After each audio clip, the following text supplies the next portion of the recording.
The air recyclers on Embergate Station wheezed like an old man climbing stairs, pushing stale oxygen through corridors that had seen better decades.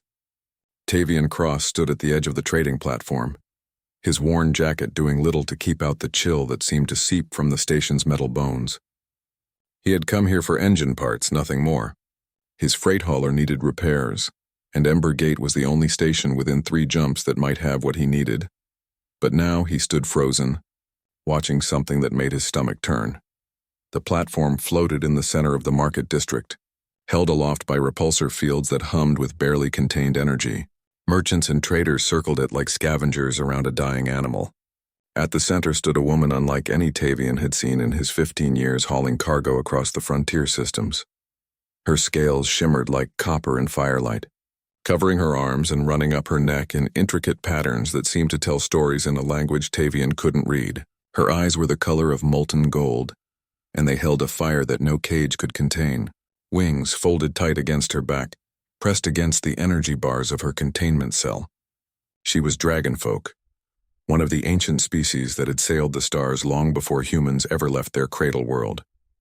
The auctioneer, a bloated Kellen with too many arms and not enough shame, gestured toward her with obvious nervousness. His translator box crackled as he spoke. "Fine specimen here, folks. Dragon woman, strong constitution, excellent navigation instincts. Who will start the bidding at 10 credits? Silence fell across the marketplace like a blanket over a fire. 8 credits, then, the Kellen continued, his confidence wavering. Surely someone needs a navigator. More silence. Tavian noticed how the other traders shifted uncomfortably, avoiding eye contact with both the auctioneer and the woman in the cage. There were whispers, fragments of conversations that drifted through the recycled air. Heard she killed 3 handlers. Dragonfolk remember everything. You cross one and their whole clan knows within a week. Not worth the trouble, even for free. The auctioneer's face darkened with embarrassment. 5 credits. Come now. This is robbery at this price. The dragon woman who had stood silent until now spoke. Her voice carried across the platform with surprising clarity, cutting through the ambient noise like a blade through silk. Save your breath, merchant. They fear what they cannot control. Her words had an effect Tavian hadn't expected. Several potential buyers actually backed away from the platform, as if her voice alone might be dangerous. The auctioneer looked like he wanted to disappear into his environmental suit. 2 credits, he said desperately. 2 credits for a prime navigator. Surely someone. Tavian felt his hand move to his credit chip before his brain caught up with the action. 2 credits was nothing. He spent more than that on a decent meal. But this wasn't about credits, was it? This was about a living being sold like cargo. Like the freight he hauled from system to system. He stepped forward, his boots echoing on the metal deck. The crowd parted as he approached, some recognizing the insignia on his jacket that marked him as an independent hauler. The auctioneer's multiple eyes lit up with relief as Tavian held up his credit chip. 2 credits, Tavian said quietly. Sold. The auctioneer snatched the chip with indecent haste. Take her and leave immediately. No refunds. Tavian approached the cage controls, very aware that every eye in the marketplace was now on him. The dragon woman watched him with those golden eyes, and he saw no gratitude there. Only suspicion and carefully contained rage. I'm going to deactivate the restraints, Tavian said, keeping his voice level. Then you're free to go. Free? She laughed, but there was no humor in it. Humans don't understand that word. Maybe not, Tavian admitted. But you're not property. Not to me. He entered the release code and the energy bars flickered and died. The neural restraints around her wrists dissolved into sparks of light. For a moment she stood perfectly still, as if testing whether this was real or some new form of torment. Then she moved, stepping off the platform with a grace that reminded Tavian of water flowing downhill. She was taller than him, nearly 7 feet, and her presence filled the space around her like gravity around a star. What do you want from me? She asked, her voice low and dangerous. Nothing, Tavian said. But if you need transport off this station, I have a ship. If you need credits for passage elsewhere, I can transfer enough for that. Your choice. She studied him for a long moment, her head tilting slightly as if seeing him from a different angle might reveal his true intentions. Why would you do this? Because leaving you here seemed wrong. Wrong. She tasted the word like it was foreign. Morality is a luxury most humans abandon when credits are involved. Before Tavian could respond, his comm unit chirped. He glanced at the message and his expression tightened. The dragon woman noticed immediately. Bad news? Distress beacon, Tavian said, reading the coordinates. Mining colony called Hearthstone about 6 days from here. Their life support is failing. They're asking for any ship in range to help with evacuation. And you're considering going. It wasn't a question. Colony has about 90 people, mostly miners and their families. You'll never make it in 6 days. Not through the Crimson Expanse, she paused. Unless you have a navigator who can read the gravity currents. Tavian looked at her. I don't suppose you know anyone like that? The dragon woman's lips curved in something that might have been a smile. My name is Kessera. I was a stellar cartographer before I was captured. I can get you through the Expanse in 4 days. Tavian Cross. He extended his hand, then remembered that might not be appropriate for her species and started to withdraw it. Kessera took his hand anyway. Her grip firm and her scales warm to the touch. If we do this, I'm crew, not cargo. Equal partners. Agreed. Neither of them knew it yet, but this handshake would change more than just their lives. The secret Kessera carried, hidden in memories that spanned 3 centuries, would shake the foundations of human understanding about their place among the stars. But first, they had 90 lives to save. The wandering Phoenix sat in docking bay 12 like a tired bird that had flown too many miles. Tavian's freight hauler had seen better years, but she was solid where it counted. Hull patches told stories of near misses with asteroids and debris fields, while the engines hummed with the kind of reliability that came from constant maintenance and genuine care. Kessera circled the ship slowly, her golden eyes taking in every detail. Her wings twitched occasionally, responding to air currents that Tavian couldn't feel. When she reached the cockpit viewport, she placed one clawed hand against the transparent steel and closed her eyes. She's been loved, Kessera said finally. I can feel it in the way everything fits together. This ship has had the same pilot for a long time. 12 years, Tavian confirmed, keying open the airlock. Bought her with my discharge bonus from the merchant fleet. Been hauling cargo ever since. They moved through the ship's interior and Tavian watched Kessera's reactions carefully. Most passengers found the wandering Phoenix cramped and outdated. Kessera moved through the corridors like she was reading a story written in the ship's bones. You modified the navigation console, she observed, settling into the pilot's chair. The seat wasn't designed for wings, but she adjusted her position with practiced ease. These interfaces are hybrid design. Human and dragon folk together. Had a friend who helped me with some upgrades a few years back, Tavian said, not meeting her eyes. Taught me that sometimes the best solutions come from combining different perspectives. Kessera's hands moved across the controls with surprising familiarity. Your friend taught you well. These modifications allow for gravitational sensing that most human ships lack entirely. She paused, her expression softening slightly. They were dragon folk, weren't they? Your friend? Yeah. Tavian busied himself with the pre-flight checklist. He was, Kessera repeated quietly. I'm sorry. They worked in silence for several minutes, preparing the wandering Phoenix for departure. Tavian handled the mechanical systems while Kessera familiarized herself with the navigation setup. He noticed how she triple-checked every reading, her professional training evident in every movement. The Crimson Expanse, Tavian said as they cleared Embergate's docking perimeter. I've heard stories about that region. Ships go in and don't come out. Most ships navigate by sensors and charts, Kessera explained, pulling up a holographic display of their route. But the Expanse is alive with gravitational anomalies that shift constantly. Sensors lie. Charts become obsolete within hours. You need someone who can feel the currents directly. And you can do that? Watch. Kessera closed her eyes and extended her wings slightly. The sensory membranes along the wing edges began to glow faintly, picking up gravitational waves that no instrument could detect. There's a stable current running northwest. If we follow it, we can shave 8 hours off the journey. Tavian engaged the engines, trusting her guidance. The ship moved through space with a grace he'd never achieved alone, following invisible rivers of gravity that Kessera mapped with her natural senses. Hours passed. They fell into an easy rhythm, Kessera calling out course corrections while Tavian managed the ship's systems.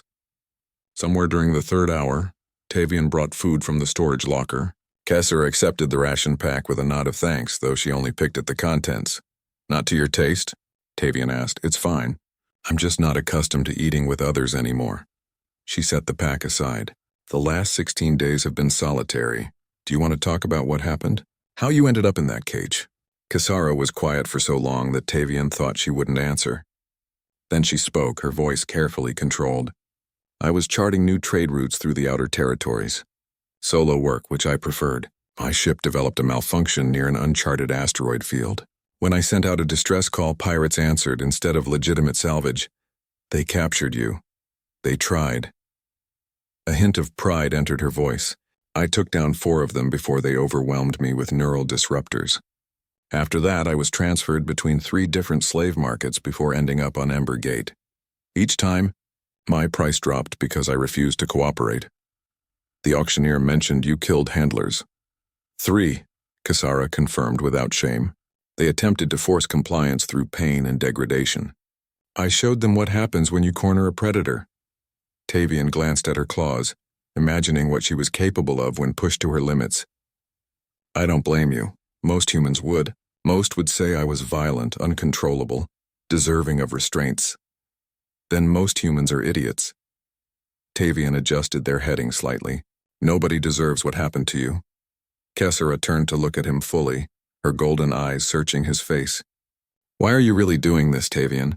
Humans don't risk their lives for strangers without reason. Are you trying to ease some guilt? Prove something to yourself? Maybe both, he admitted. When I left the merchant fleet, I made a promise to myself. I'd seen too many injustices, too many people treated like cargo. I told myself that if I ever had the chance to do something right, I would take it. Even if it costs you, especially then. Otherwise, what's the point?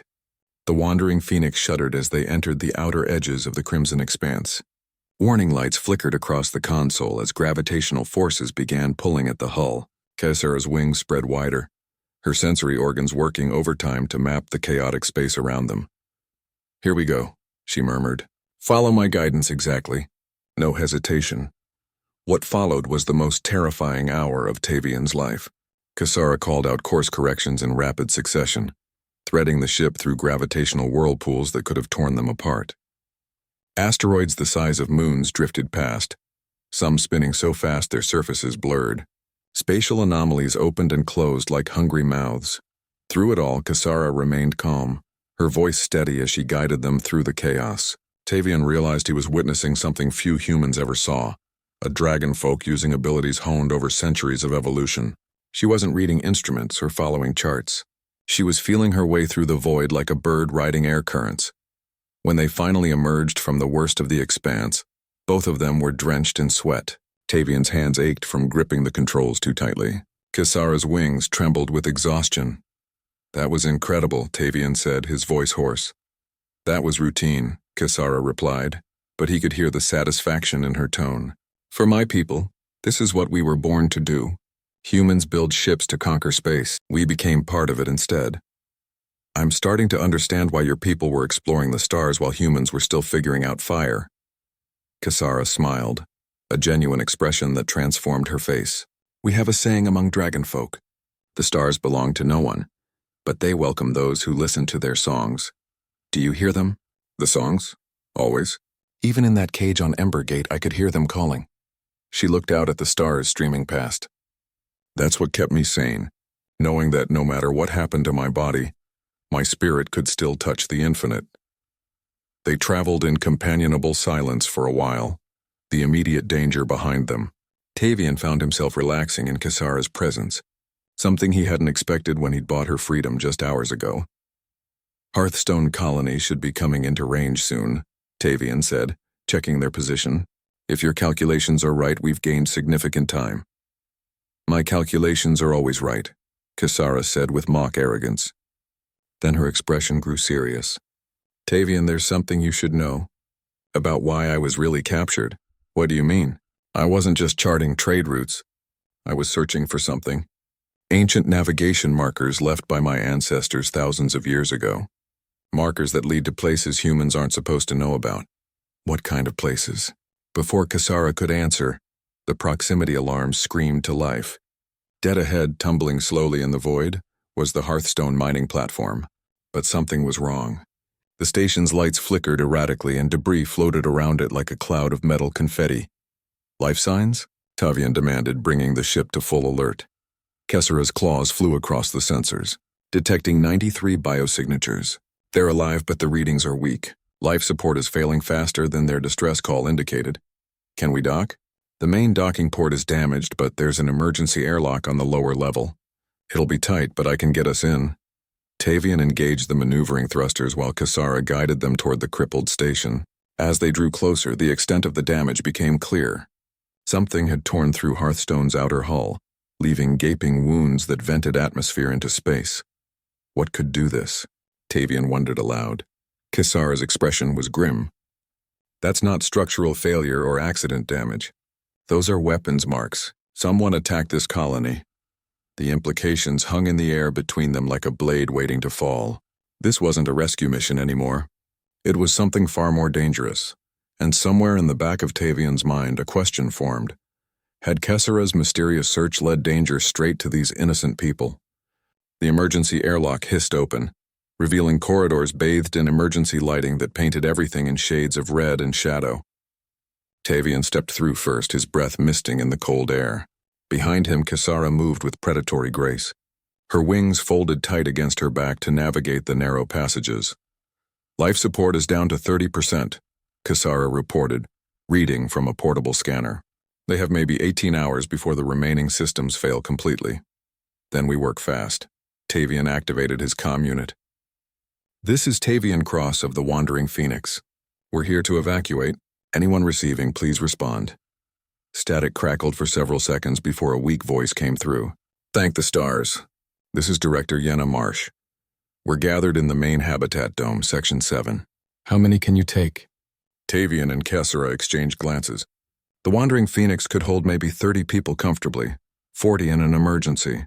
We'll make multiple trips if needed, Tavian said. What happened here? Raiders. Yenna's voice was tight with barely controlled fear.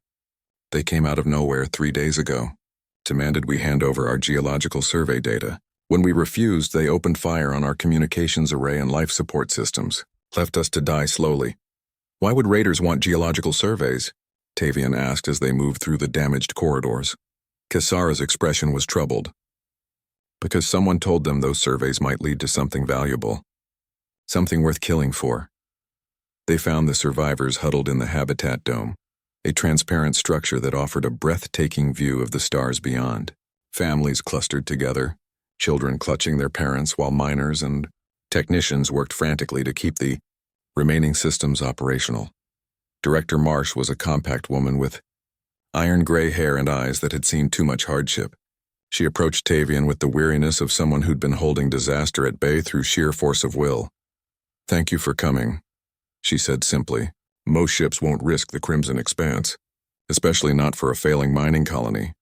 We had an exceptional navigator, Tavian said, gesturing to Kessera. The director's eyes widened slightly when she saw Kessera, but she extended her hand in greeting. Dragonfolk. I should have known. No human pilot could navigate the Expanse so quickly. Kessera shook her hand carefully, mindful of her claws. Director, those geological surveys the raiders wanted. Did they contain information about ancient structures or anomalies? Yenna's expression shifted to surprise. How did you know? Yes, we discovered unusual energy signatures deep in the asteroid field, patterns that suggested artificial construction, though nothing in the colonial records mentioned previous settlements. Those weren't human structures, Kessera said quietly. They were navigation beacons placed by my ancestors millennia ago, part of a network that spans the galaxy. Tavian turned to stare at her. You knew about this? Is that why you were really out here?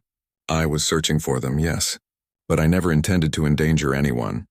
Kessera's voice was heavy with guilt. Someone must have been tracking my research, following my trail. When I was captured, they thought these colonists had found what I was looking for. What's so important about old navigation beacons? Director Marsh asked.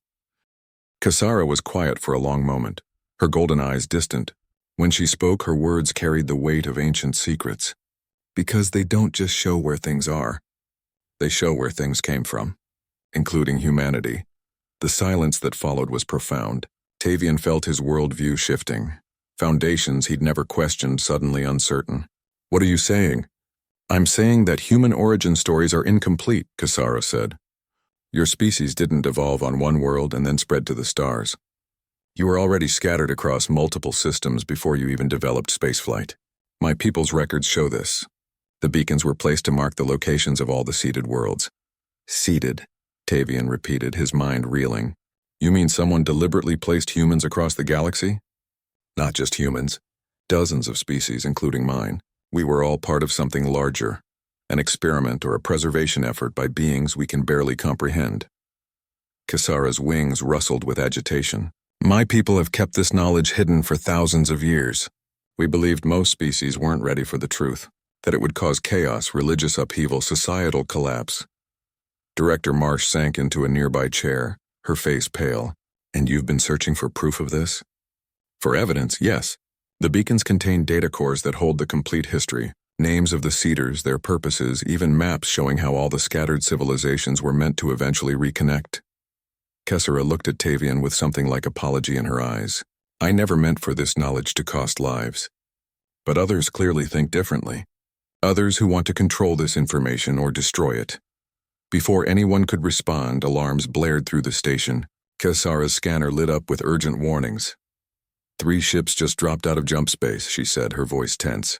Military grade. They're powering weapons. Tavian ran to the nearest viewport and saw them. Sleek vessels bearing the logo of Omicron Corporation, one of the largest mining conglomerates in the sector. They were moving into attack formation around the station. They're here to finish what the raiders started, Director Marsh said, her voice hollow. Omicron has been trying to buy our mineral rights for years. If we're all dead, they can claim the territory unchallenged. And they want the beacon location, Kasara added. They'll search every database, interrogate any survivor. Tavian's mind raced. The Wandering Phoenix couldn't fight 3 military vessels. They couldn't evacuate 93 people before those ships opened fire. But they couldn't just surrender either, not with the kind of secret Kasara carried. The beacon, Tavian said suddenly. Is it nearby? Can we reach it? It's embedded in the largest asteroid in the field, about 2 hours away at maximum thrust. Kasara's eyes widened as she understood his thinking. You want to use it. If it contains navigation data for the entire galaxy, it must have defensive capabilities. Our ancestors wouldn't have left such important installations unprotected. That's insane, Director Marsh protested. You don't even know if it still functions. It functions, Kasara said with absolute certainty. My people have maintained them across the millennia, even as we kept their existence secret. But activating one will send a signal across the entire beacon network. Every faction, every government, every power in the galaxy will know something has awakened. Better than everyone here dying, Tavian said. He turned to the director. Get your people to the emergency shuttles. Load as many as you can into the Wandering Phoenix. Anyone who doesn't fit takes the shuttles and scatters. Make them hard targets. What about you? Kasara and I are going after that beacon. The next 30 minutes were chaos. Colonists rushed to the evacuation shuttles while Tavian and Kasara prepped the Wandering Phoenix for a desperate run through the asteroid field. The Omicron ships were still holding position, presumably trying to hack into the station's databases before finishing off the witnesses. They're looking for me, Kasara said as they raced through the docking corridor. They must have traced the tracking beacon that was implanted in my scales. Wait, you've been tagged this whole time? I only discovered it an hour ago when I ran a deep scan. She pulled out a small device covered in her blood, removed it the painful way. By now they know I'm here, which is why they're taking their time. They think I'm trapped. They reached the ship and launched before the docking clamps fully released, scraping paint along the airlock seal. Behind them, the first evacuation shuttles scattered like startled fish, diving into the asteroid field for cover. The Omicron ships opened fire. But their targeting systems struggled with so many small, erratic targets. They're not pursuing us, Tavian noted with surprise. They don't need to. They're jamming all communications and jump drives in the area. We can't call for help or escape. Kasara's claws danced across the navigation console, but they weren't expecting us to head deeper into the field. The asteroid containing the beacon loomed ahead, a massive chunk of rock and ice that spun slowly in the void. Kasara guided them to a cavern opening that would have been invisible to sensors, following coordinates stored in her genetic memory. Inside, The cavern opened into a cathedral of stone and ancient technology. The beacon rose from the asteroid's heart like a crystalline spire, pulsing with faint light that hadn't dimmed in countless centuries. Symbols in a language older than any current civilization covered its surface. "It's beautiful," Tavian whispered. Kasara approached the beacon with reverence, placing her hands on its surface. The symbols began to glow brighter, responding to her presence. "This is it, the moment that changes everything. Are you sure about this? Once we activate it, there's no going back. I've been hiding for 300 years, Tavian, watching species stumble blindly through the galaxy, fighting over resources and territory, never knowing they're all part of the same grand design." She looked at him with fierce determination. "It's time for the truth, whatever comes of it." She pressed her hands fully against the beacon and it erupted with light. Energy cascaded through the crystalline structure, following pathways designed by beings who had mastered the stars before any current civilization existed. The light shot outward, piercing through the asteroid and into space beyond. Across the galaxy on 1,000 worlds, ancient beacons awakened. They sang to each other in languages of pure mathematics and light, sharing data accumulated over millions of years. Every species with the technology to detect the signals would see them. Every government, every corporation, every individual with eyes turned toward the stars. The age of hidden knowledge was ending. On the view screen, Tavian saw the Omicron ships breaking formation, their captains clearly receiving urgent orders from corporate headquarters. The beacon's activation had changed everything. Destroying a few witnesses was one thing. Suppressing information that the entire galaxy now knew was impossible. "They're retreating," Tavian said with relief. "For now," Kasara agreed. "But this is just the beginning. Questions will be asked. Investigations will be launched. Some will call this the greatest discovery in history. Others will call it the greatest threat. What do you call it?" Kasara smiled, and for the first time since he'd met her, there was genuine peace in her expression. "Freedom. Freedom from secrets, from guilt, from hiding what I am and what my people know." They watched the beacon's light spread across the asteroid field, illuminating ancient paths between the stars. In the distance, the evacuation shuttles and the wandering Phoenix formed up, preparing to escort the colonists to safety. "So what happens now?" Tavian asked. "Now we face the consequences together," Kasara said, taking his hand. "You bought my freedom for 2 credits. I think I can manage to help you navigate whatever storms are coming." Tavian squeezed her hand gently, careful of her claws. "Partners?" "Partners," she confirmed. As the wandering Phoenix carried them away from the awakened beacon, Tavian realized that his simple act of compassion had rippled outward in ways he never could have imagined. He'd wanted to save one life. Instead, he'd helped change the fate of every civilization under the stars, and somehow, that felt exactly right. Behind them, the beacon continued its song, calling out to a galaxy that would never be the same.